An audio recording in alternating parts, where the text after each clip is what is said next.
I never expected a quiet weekend at Lake Ranch to turn into a full-blown showdown with the HOA. But that's exactly what happened. One minute, I was enjoying the calm by the lake. The next, I had a private security guard in my face, red in the cheeks, voice raised, telling me I had no rights to be there. No explanation, no discussion. Just orders barked at me like I was trespassing on someone else's property. But here's the thing, I live here.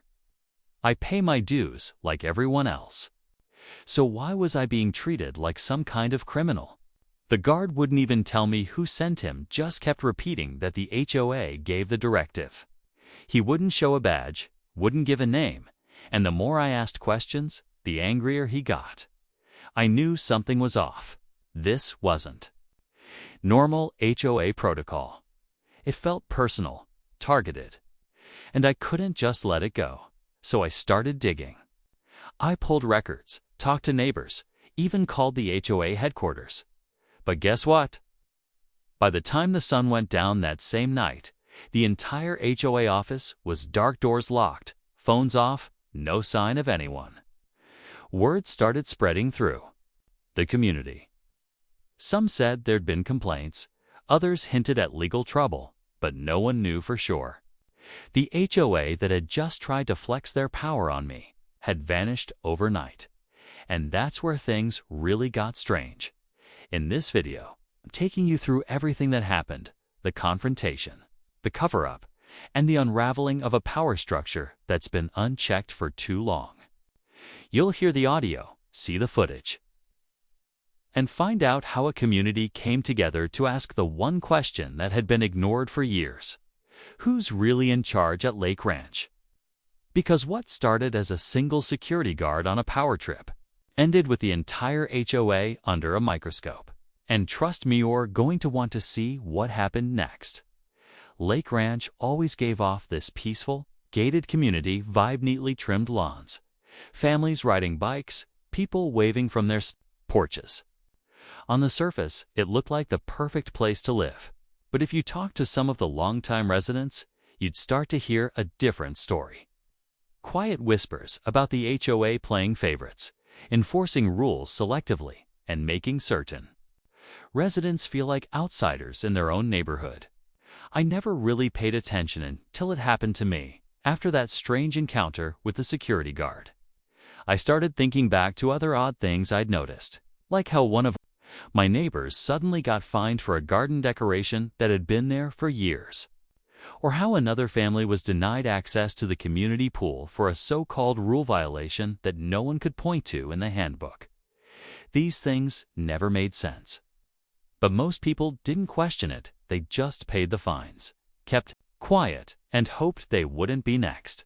So when the HOA headquarters went dark that same night, I was confronted. I knew it wasn't a coincidence. I wasn't just dealing with an overzealous security guard. Something bigger was going on. I started talking to more neighbors. Some were frustrated, others were scared to speak up. One man told me he'd been warned by a board member to stay in line after asking about missing HOA funds.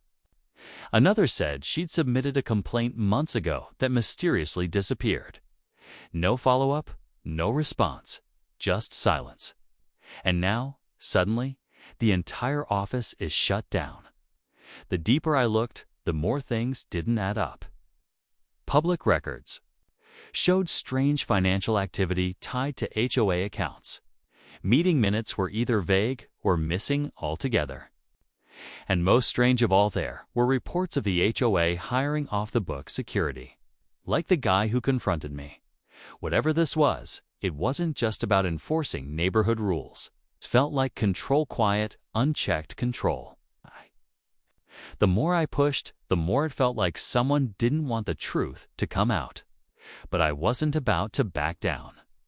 Because whatever was happening behind closed doors at Lake Ranch, it was time to bring it into the light by the middle of the week.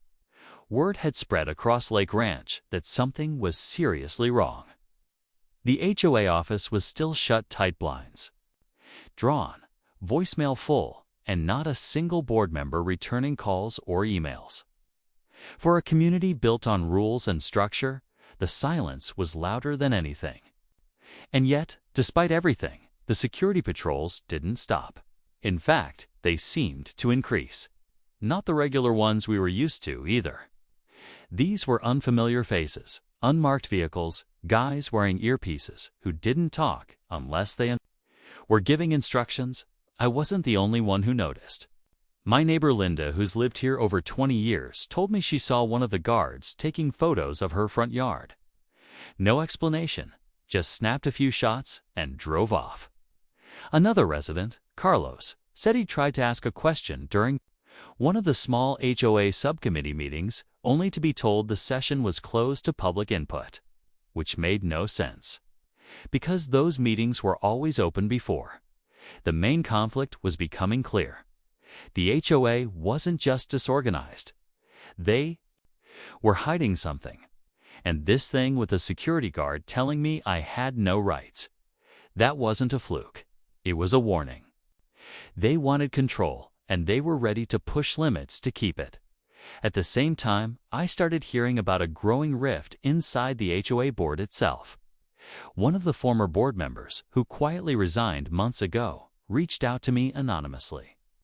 She said she'd seen signs of financial misconduct and shady backroom deals, payments made without documentation, and contracts awarded to companies with no visible ties to the community. According to her, the board president had shut down every attempt to investigate, claiming it's all handled internally. But nothing was being handled. In fact, things were spiraling. People were afraid to speak up, unsure who they could trust. And while I was collecting more footage and documents, there was this constant feeling that someone was watching someone, who wanted this story buried before it ever reached the surface. I kept digging, even though every step felt heavier than the last. Each time I thought I had something solid, it slipped through my fingers, mails went unanswered, witnesses backed out, and some of the documents I'd collected mysteriously disappeared from my shared folders. That's when I realized someone might be watching more than just our houses. I started getting alerts about failed login attempts on my accounts. At first, I thought it was a glitch. But then I saw one of the so-called security guards parked outside my home late at night. Engine running, lights off. Just sitting there. At that point, this wasn't just about HOA corruption. It was personal. They were trying to make me feel unsafe, like speaking out would cost more than it was worth. But I wasn't the only one who'd had enough. A small group of neighbors, people I barely knew before all this, reached out privately. They'd seen my posts, heard the story, and wanted to help.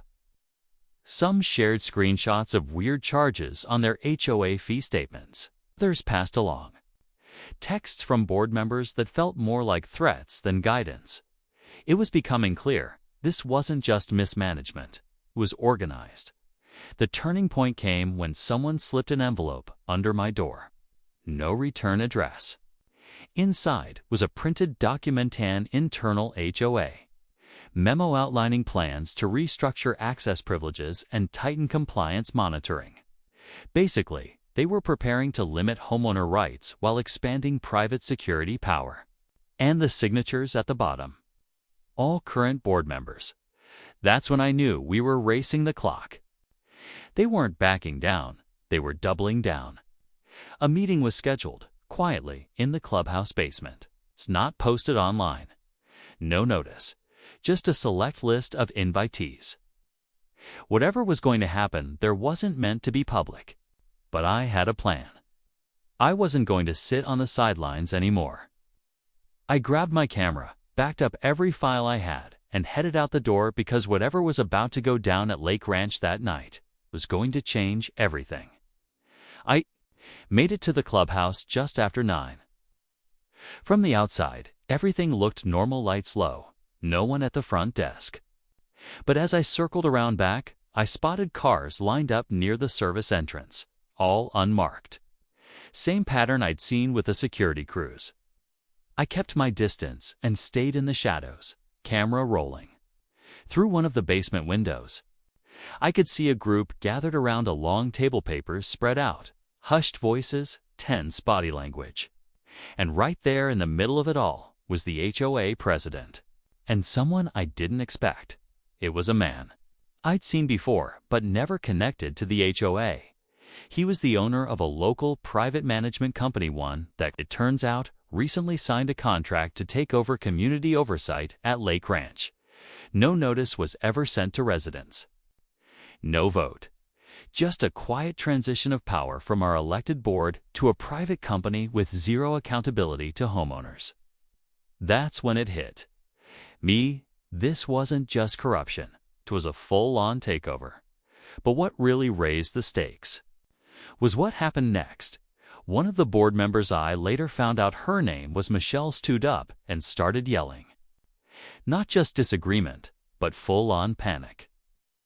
She was clearly not on board with whatever deal had just been made. She slammed a folder down on the table, pointed at the management guy, and said something about violating the charter and bringing legal heat. The room exploded. People stood up, voices overlapping, and I swear I saw one of the guards reach for something under his jacket. I hit record, every second of it. My heart was racing, hands shaking, but I knew I couldn't stop. This wasn't just shady paperwork anymore. It was turning into something darker, something way beyond HOA politics.